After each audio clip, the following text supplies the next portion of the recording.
very, very pleased. Thank you very much, Adam. Very pleased to see you. My name is Kaz Macklin for Kent Invicta Chamber of Commerce. Today I'm supported by Adam Taylor. And I think, Adam, this is your penultimate event, isn't it? Before you jump ship and leave the chamber. Adam has been absolutely inspirational. It's been a delight to work with him, and we wish Adam every continued success as he moves forward. We have today with us the legend that is David Proud. David Proud of Proud Productions, business filmmaker. Absolutely delighted to have you with us, David. Good morning. Good morning. And welcome to all our guests. May I kindly start with a tribute to Her Majesty Queen Elizabeth II, who is the patron of British Chambers. We are extraordinarily sorry to the royal family for this tragic loss, and we just wanted to mark the occasion. Notwithstanding, David, welcome, as I say. The floor is yours. Thank you. I don't think I've been called a legend like that before, so I'll take that. That's very nice. So, good morning, everyone. Yeah, I'm David Proud. I've been running Proud Business Productions for about 10 years. I make all different types of business videos, so product overviews, company overviews, about us videos, all sorts of business-related video. And I find that I get asked the same types of questions over and over and over again. So what I wanted to do was pick my top 9. Really weird number. I don't know why I didn't do 10. Pick my top 9 and go through trying to help you a little bit. And what I'm going to do after each question, I'll stop and I'll see if you've got any questions about what I've just spoke about. And then if you've got any extra questions, save those till the end and we'll answer some there. So on to the first question. So what is the one thing that I can do to make my video content look better? Now, I could talk to you about how to light your videos properly, how to frame your videos, all that sort of stuff. But the one thing that I think will make your videos look better is editing your videos. And this can be as simple as using the photo app in your phone to cut off the beginning and the end, because that makes a huge difference. Look at these 2 clips to see what I mean. Oh, it's me again, just showing you how uncomfortable it is to have these gaps at the beginning and the end of your video.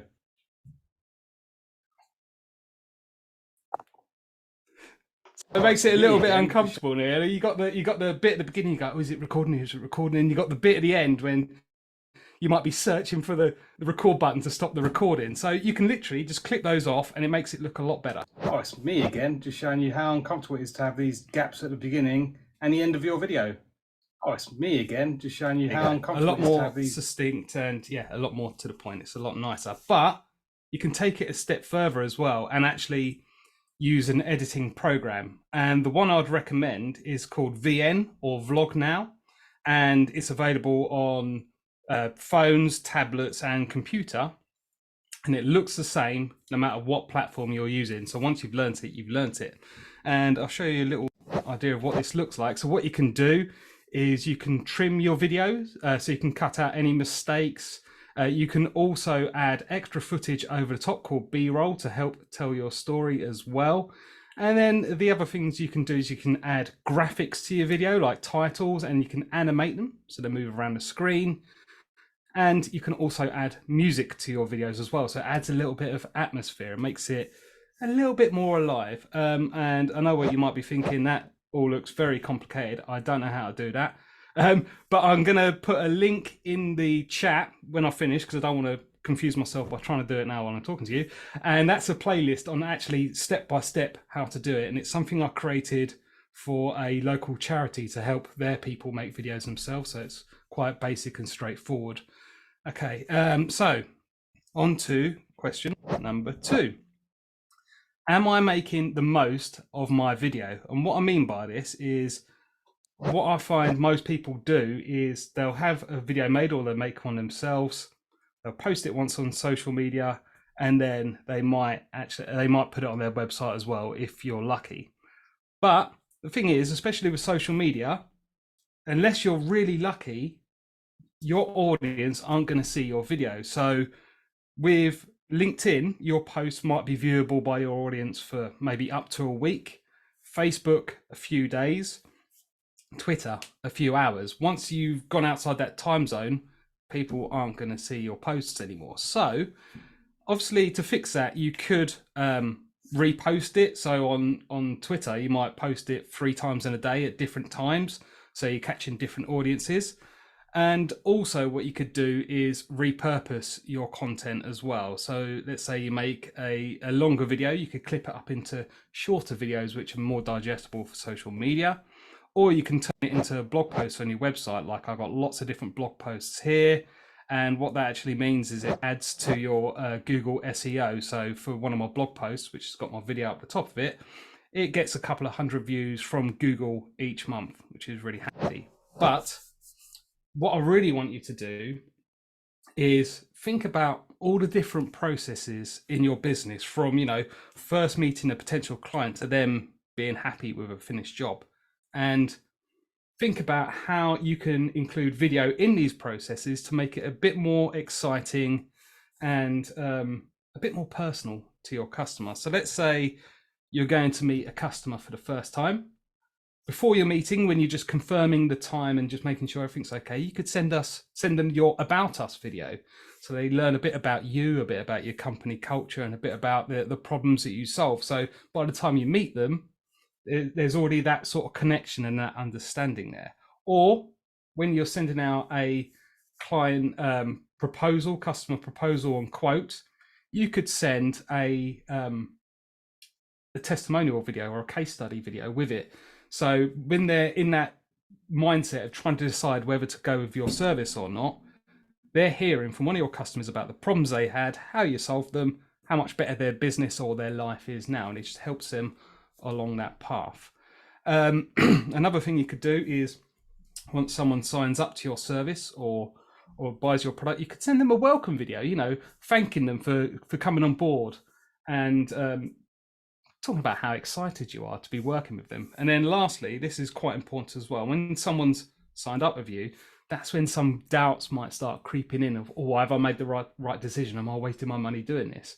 You can send them a video just talking them through the process. What are the next steps? What's going to happen in the next couple of weeks? So they're just assured that they know what's going on at all times. So I'm just going to stop for a minute and see if anyone has any questions about what I've spoken about so far. David, that was really good. I particularly like the about us video before you actually meet someone. Really, really inspirational. Max, what do you think about that? I think it's yeah, good. Yeah, really, really good. Some super tips and tricks, David. Thank you. Cool. Let's crack on then. So, question number 3. What platforms should I be posting on? And honestly, I've got a really simple answer to this. Don't worry so much about being on all the platforms, and just think about, where are your audience spending their time? Where are they more willing to engage? So for me, it's LinkedIn, because I'm a business to business. That's a lot of business. So that's where I focus, because that's what people are talking about. I stay off of things like Facebook, because although my target audience might be there, that's more for their personal time, and they're not in that mindset of speaking about business. So I try and stay on LinkedIn. But what you should be really doing is using these platforms as a call to action to get your viewers to do what you want them to do. And I'm going to come back to that in a second. Before that, I'm just going to move on to the 4th question. Should I be on TikTok or any of the new trendy platforms? Don't worry about what the newest trend is, because it's probably going to come back to bite you. Does anyone remember Vine? Put your hand up if you remember Vine. Oh, only one of you. Okay, so Vine, it's probably, I don't know, with COVID, time doesn't mean anything anymore, but maybe 4 or 5 years ago. And it was basically TikTok before TikTok. It was 60-second videos. And it was around for a year or two. So all these people spent a lot of time building up their following on Vine, going, oh, I've got a massive following. And then the platform just died. So all that work that they put in was pretty much for nothing, because then they're going to have to start off from scratch on somewhere else. So what I would say is, well, firstly, that can happen to absolutely any platform, no matter how big you think it is. It's always got the room to not be the hot thing anymore and to go away, even like LinkedIn and Facebook and Twitter. So rather than focusing on building your following so much, I would focus more on putting out really good, helpful content and then driving people into your ecosystem. So mainly a mailing list. And once you've got people in your system, it doesn't matter what happens with the platform. You've got a direct communication with your audience. And then if you post a new video, if you've got something you really want your viewers and your customers to see, you can talk directly to them. So rather than waiting for hopefully they see your post on a social media platform, you can literally direct them to it. And that leads me on nicely to the next question is, and this came from Molly actually, is YouTube a dead platform? So it's quite easy to look at all these numbers and going, oh, TikTok's massive, it's got all these views. Oh, does that mean YouTube's on its way out? In my opinion, no, not at the moment. It's still the second largest search engine on the internet behind Google.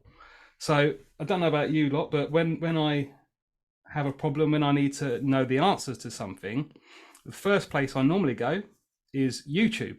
So it's really powerful, and you don't have to be like an influencer posting videos every day to make YouTube successful for your business. It's all about being targeted. So take this for example. This is a video I made years ago. It's not the greatest video in the world, but it's for a double glazing company, and it's how to fix your drafty windows. Every year, it always gets more and more views because that is something that people are searching for, especially around now when the temperatures start to drop. So if we have a look at the analytics for this video, it's had over 70,000 views. That's with no external promotion. That's just through YouTube. And it gets about 60 views a day, which actually means it's led to business for him. I'm actually working for him that again now because that video brings him so much business that he can see the power of it. What you do need to do is set the video up properly so it can be found in the search results. And it's almost like Google. It's all about keywords. So you need to find keywords that people are searching for that not a lot of videos are using, and then you put them in your title, your description, and your tags. That's all a lot of information. But surprisingly enough, I got a YouTube video that talks you through how to actually do that for yours. But again, it's like the opposite of social media platforms. If you set your video up properly, it's going to be found on there for years to come. So it's much more of a long-term solution. You might not get any major views for the first 6 months, maybe. I know that video only had about 200 views for the first year, but it's one of those things that keeps building and building and building, and it's always going to be there. So just before I move on, another last point about that, YouTube is also a great platform for hosting your website videos. So as I said, if you repurpose your content and you turn your videos into blogs, you can then put the video up the top of your blog, and that's all helping with your SEO. It's new content for Google to see, and YouTube's owned by Google. So if you're linking the YouTube video in there as well, they're going to love you for it, and it's going to push you more up the Google search results. So that's a good time to just take a quick break and see if anyone's got any questions. I'm just dazzling you all so much with too much you haven't got any questions. Okay, so let's move on to question number 6. Will video work for my business? I know what a lot of people say. Oh, I work in a really boring industry. No one wants to watch what I do. No one needs to know. Firstly, that's probably not true. People are interested in the weirdest things. I mean, look at some of the YouTube videos, especially the ones that kids watch, unboxing videos. I don't quite understand that, but for some reason it's really popular. So no matter what you do, there's going to be people that are interested in what you do, but you don't have to do the same thing that everyone else is doing. So you don't have to do the about us video. You don't have to talk people through what you do. You can be more creative and be more fun. So that could be letting people into your personal side of your business a little bit more. It could be doing like a day in the life. It could be like answering stupid customer questions and how you reply to them. You know, just don't think that it has to be this one type of video. It can be whatever you want it to be. Also, I'd say broaden your mind about what video actually is. It doesn't have to be something you post somewhere that people see. Video, the power of it is it's really personal, and it helps build that connection with people. So rather than replying to a message on social media by typing it, why don't you pick up your phone and record a video replying to them? It makes it seem a lot more personal, and the people feel like you've put time in and effort into actually replying rather than just typing a message out. So that I'd really recommend. You can do it with email as well. So there's apps like Bonjoro where you can put a video in an email. So rather than putting a really long message, record a video. It's just a lot more personal. So on to question number 7, I believe. Is this the right one? Yes. What types of videos should I be making? No, yeah, no, that is a question. I've got so many questions, I'll lose my place there for a second. The most powerful videos you can make are answering your clients' or your customers' questions or concerns, or helping them solve the problem themselves. There's a really good book called They Ask You Answer by Marcus Sheridan. It talks all about this. So what you want to do is think about all the questions that you get asked all the time by your customers. And when I say that, you might not be able to think of any straight away, but now that idea's in your head, from now on, you're going to start picking up on little things that people ask you all the time. If people are asking you, then other people are going to be interested in the answer. So it's good to create video content around this. Another good way of using it is you're addressing customers' concerns before they even come up. So they might have all these questions about what it's going to be like working with you, what it's actually going to do for them, all these different things. You can address them before they even get in touch. So it might be a bit of a pre-qualifier as well. Maybe you could weed out some of those clients that are not right for you before they even get in touch, so you're not wasting each other's time. And lastly, helping customers solve the problems by themselves. And although you might think that's losing me business, there's a couple of different ways you can look at it. First of all, when that customer has a big problem that they need help with, you're going to be more likely to be top of mind. And secondly, it might be that you give them the information on how to do it and they go, I haven't got time for this, I don't know how to do that. And then they're going to get in touch with you anyway. So giving out your expertise isn't really a bad thing. It's all in the execution as well as the expertise. So what all these do is they help build trust and reciprocation with your viewer. They're getting to know you and trust you because you're helping them. And because you're helping them, they feel like they want to give a little something back as well. So it's just helping build that connection between you and your clients or potential clients. And does anyone have any questions before we move on to the last two? No. Sorry, David, there was a question from Eileen, Eileen Wilson. Hello, Eileen. She said, do you need to backlink YouTube to the website? The best thing to do is you should be able to do this on any platform, like if it's WordPress, Squarespace, Wix, is embed the video. So you just get the link and then there'll normally be like an embed button. And what that means is the video is literally on your website and you can play it from there. So that's the best way to do it, rather than taking people off of the website to YouTube to see your video. Eileen, does that answer your question? You're more than welcome to unmute and talk to David directly. Oh, got a thumbs up. Thumbs up. That's clever. Thank you, Eileen. Got any more questions about anything I've spoke about so far? Cool. Okay, moving on. Last two questions. I feel like this is like flown by. I don't know about you lot. How are we doing? Yeah, 20 minutes. Wow. Yeah, really running good. Well ahead of schedule. Okay. Question number 8. Do I need to pay to make videos? And I'm going to take like the cheats way out. It depends. Um, so ideally, you need to make quite a lot of content for your business, and video content especially. And obviously, if you want to do a video every 2 weeks, maybe for your social media platforms, that can get expensive really quickly. So if you're a smaller business, it's not really viable for you.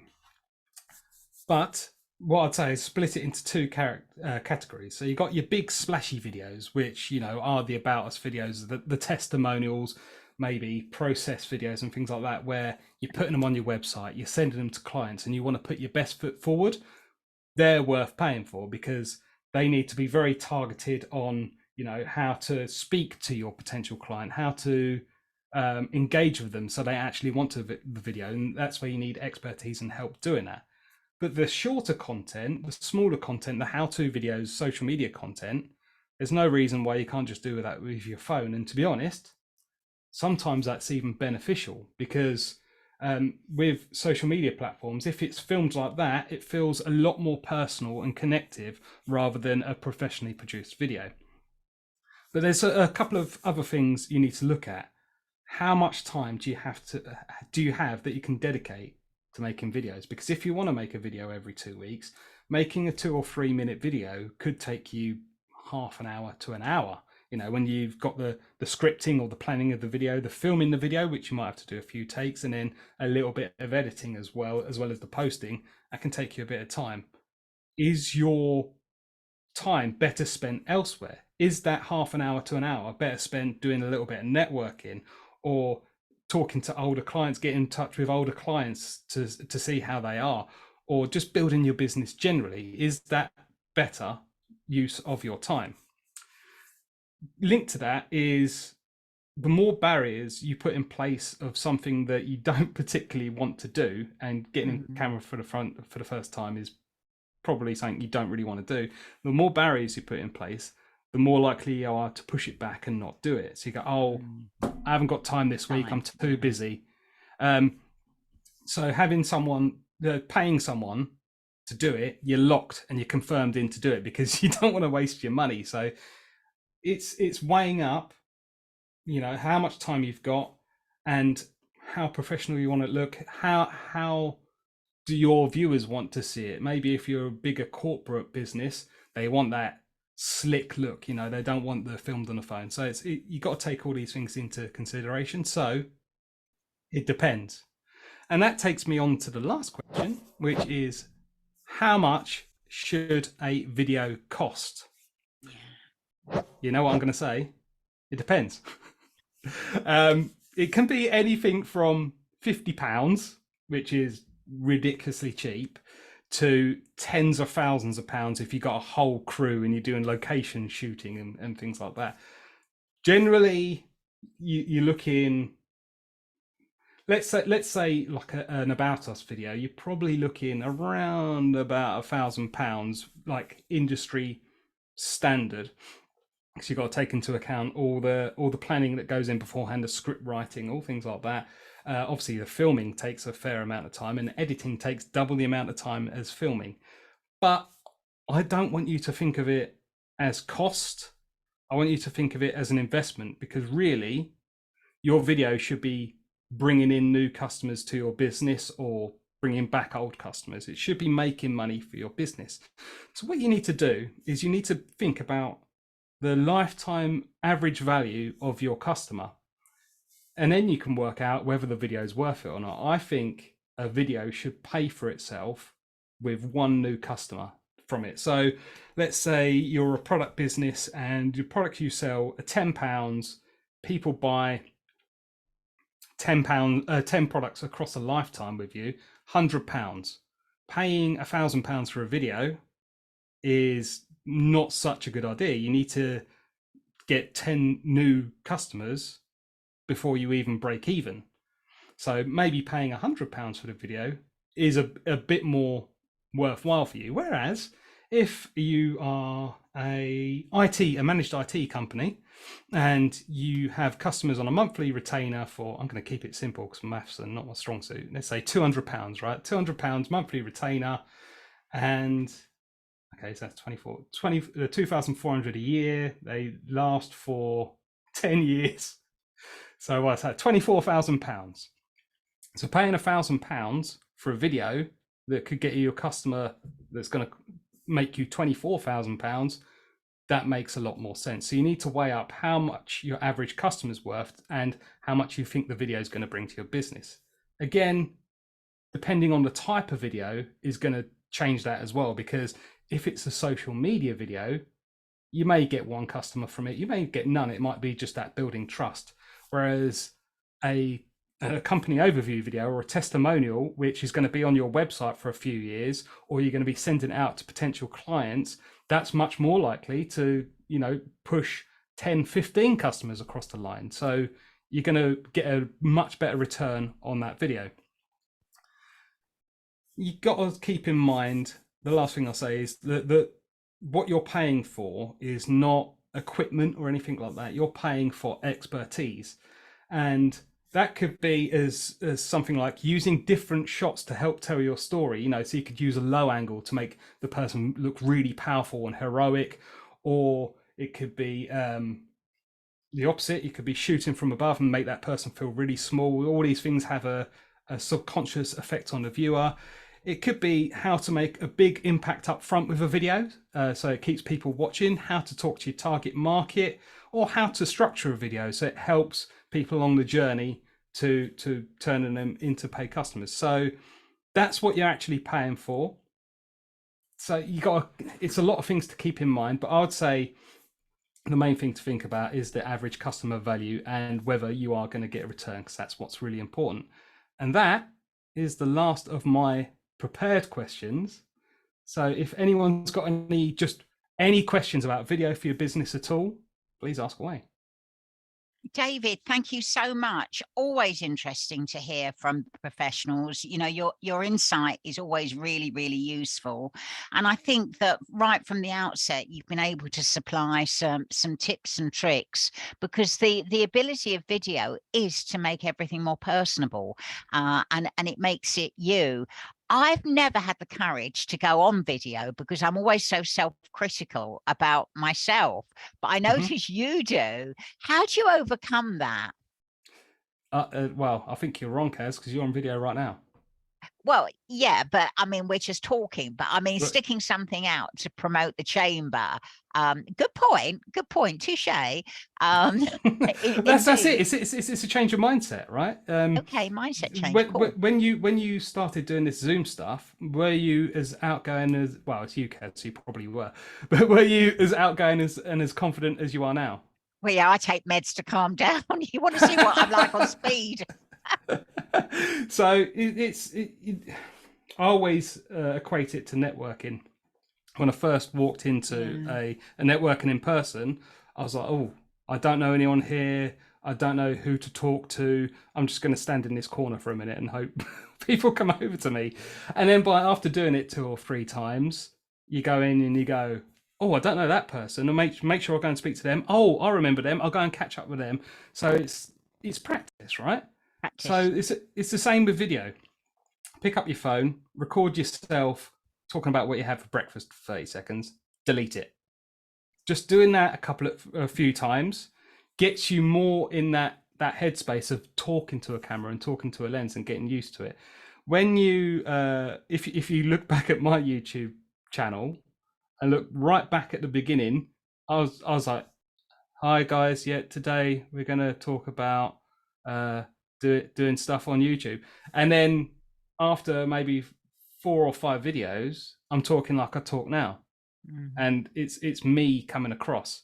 So yeah, it's just a bit of practice, and honestly, putting yourself out there. You're going to be your worst own critic. All the little things that you hate about your video, other people aren't even going to notice. Really good. And do you use that same sort of strategy to put your clients at ease? Yeah, that's it's a little bit different, because I can tell people to practice beforehand, but whether they do or not, it's up to them, right? So what I generally do is I keep my camera rolling, and we spend some time I actually do deep breathing exercises, because when they first sit down, they're really tense, and yeah, I'm ready, and just breathing in and out 10 times, nice deep breaths, just sends a signal to your whole body just to relax. So doing that before you start, when you're feeling a bit nervous and tense, really helps. And taking the time. So what I normally do is I'll do the first run of the video, and I won't care how it comes out, because that's just the warm up. And then I go back to the beginning again, and it's so much better, because it just takes time just to relax and feel comfortable in front of a camera. Really interesting, really interesting. Do any of our guests have any further questions? We've lost Eileen, and she thanked you very much for your input. But Donna and Max, do you have any questions that you want to ask of David? No, I think that's good. What about you, Adam? Anything that you have curiosity around? I think you covered a lot there, to be fair. It's interesting. Yeah. It's definitely interesting to hear this kind of perspective as well, because it's so like ingrained within our society at the moment. I mean, particularly people sort of younger generation, YouTube is so huge, like it's addicting for some people. So it's interesting to hear almost like a scientific perspective on how you draw people in, and like what the potential psychological effects are, and how to really make a solid video that draws people's attention in a world where, you know, you're just surrounded by it and you're bombarded by it. So that's a really observant comment to make, Adam, because when they're promoting themselves, it almost seems that it's completely authentic, completely natural for the TikTokers to be doing this.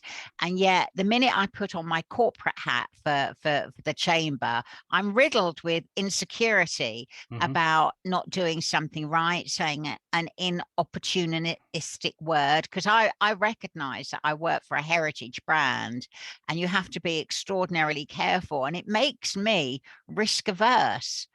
But yeah, I think in terms of social modeling, Adam, a really good observation. Well done. Yeah, I mean,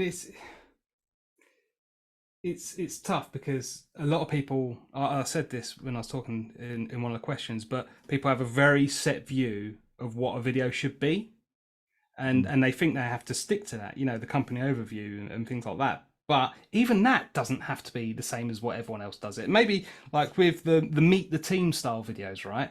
Rather than going, hi, I'm David and I work in accounts and I'm going to be looking after all your invoicing needs.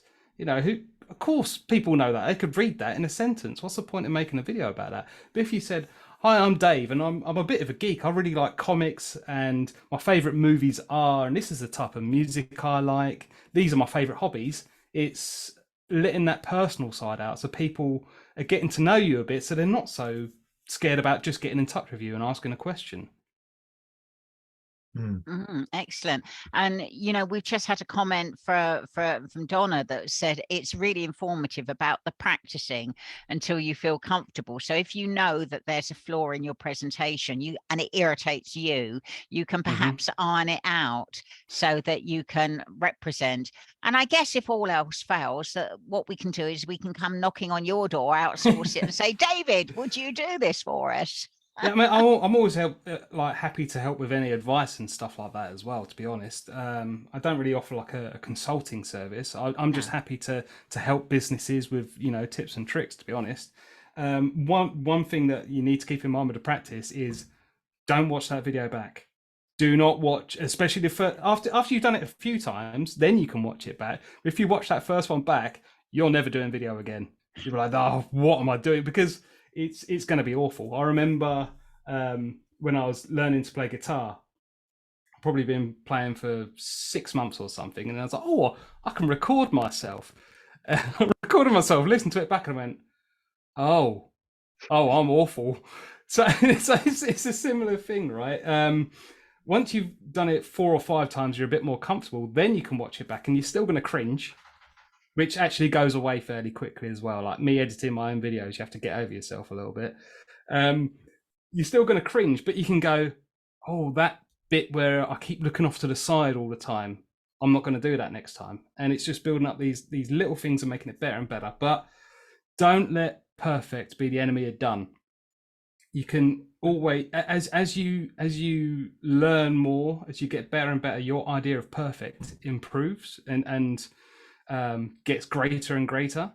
So if you're waiting for perfect, you're never going to release anything. Best thing to do is get it to where it's good, and then put it out there, and then learn from it. The thing is, most people, your first few videos, not many people are going to see anyway, because it takes time to build that engagement and that audience. So use that time to just put stuff out there and learn from it. And honestly, you're only going to get nice comments anyway. No one's going to comment on your post going, "That was awful. What have I just wasted 2 minutes of my life on?" You know, people are going to go, "Oh, that's great. Thank you so much for your help. Oh, you're fantastic." So, you know, or the lazy just like without commenting. Yes, indeed. Do you know that's incredible, David? What I love about you is you've got such an easy presentation. You've not been evangelical, because I thought you were going to be just a little bit geeky, a little bit technical. And I'm delighted that you present in such an authentic way. It's been a really fun webinar. So thank you so much to all of our guests. Many thanks indeed for coming. For Adam, always as usual, thank you very much for your kind and professional support, and good luck in your future ventures. Max and Donna, great to have you with us. And if you could kindly, I'll be putting some content out on LinkedIn and Twitter, and if you could just help us with the metrics, because we'll be mentioning you, just so that other people will then go to the YouTube channel and watch David when Adam has uploaded it. So that would be really useful on the social media metrics. Adam, was there anything else that you wanted to add before I close? Don't think so. Yeah, I think that's No. good. Okay. David, was there anything that you wanted to say in closing? I just put the links to those YouTube yeah. videos I spoke about in the chat, so make sure you open those if you want to watch them. And just lastly from me, like, try and keep, as you said, Kaz, don't be too geeky and technical. Try and keep it to the point and as easy to understand as possible, because your clients and your customers probably haven't got a clue what you're talking about. You need to make it easy, so using analogies and things like that, and don't waffle. Just get to the point with your videos, otherwise people are going to click away. Absolutely. As always, you're reliable, relatable, and really good fun. So thank you very much for supporting the Chamber today. We may have been small in numbers, but we're dynamic in terms of influence. All of you have a good forward day. I've been Kaz Macklin for Kent Invicta Chamber of Commerce. Take it easy, guys. Thank you. Thank you. Thanks, Max. Thanks, Donna.